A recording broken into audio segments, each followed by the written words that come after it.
Synthesizer. Synthesizer. Marvin programmiert das Techno auf seinem Synthesizer. One of the life-changing events for me was in high school.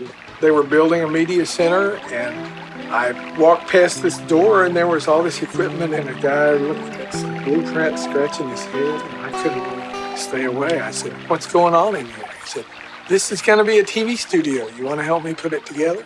That was where I got the bug. I've been involved with video ever since.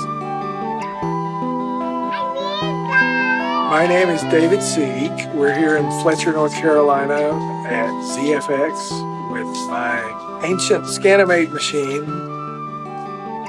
The primary thing the scanimate did that nobody could do before was easily move words. So really it was the beginning of motion graphics. From about 75 to 85.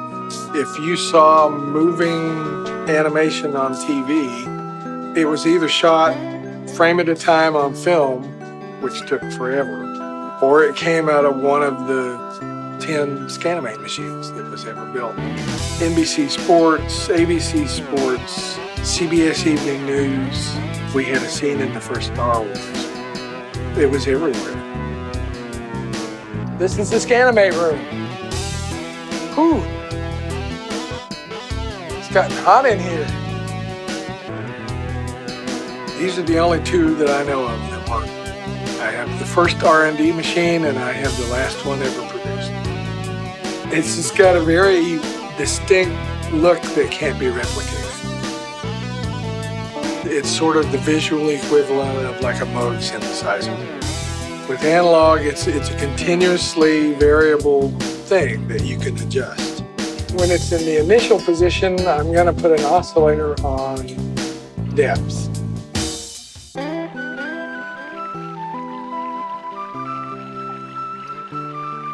One of the nice things about the scanimate is that as you adjust something, as you turn the knob, you immediately see it. It's just continuous. That's analog. You plug in things to make your animation. I mean, that's really where the term plug-in came from. It's very tangible. You can affect the image with your hands. I mean, you can almost touch it. You can't touch any of this digital stuff. It's in the computer somewhere. With the scanimate, you're literally photographing light that's coming off a phosphor screen. This is a very abbreviated version of the animator's cheat book. For example, if you've got a logo and you want it pushed back in perspective, your horizontal amp to a semi-amp with a bias pot, multiply them together into a gain pot, and feed that to final section vertical. So these are fairly simple effects. Oh, that's the NASA machines. That's what's recorded on this tape. I'm going to have to get that working. When everybody went to high def, they literally threw all of this stuff out.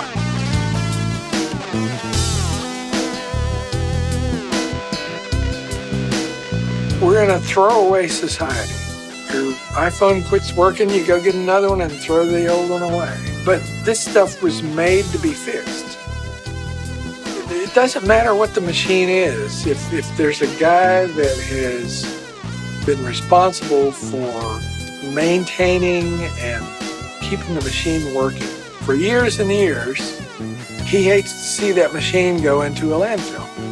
I could give it to the computer museum tomorrow, but the fact that it's working to me is the value of it. I don't really want to just have it be a static display somewhere. You listen to an old album, it takes you back.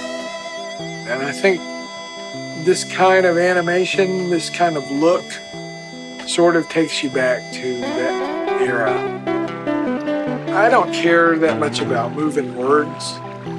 The thing that's fun with the scanimate to me is to plug oscillators in and have these patterns that are just endless.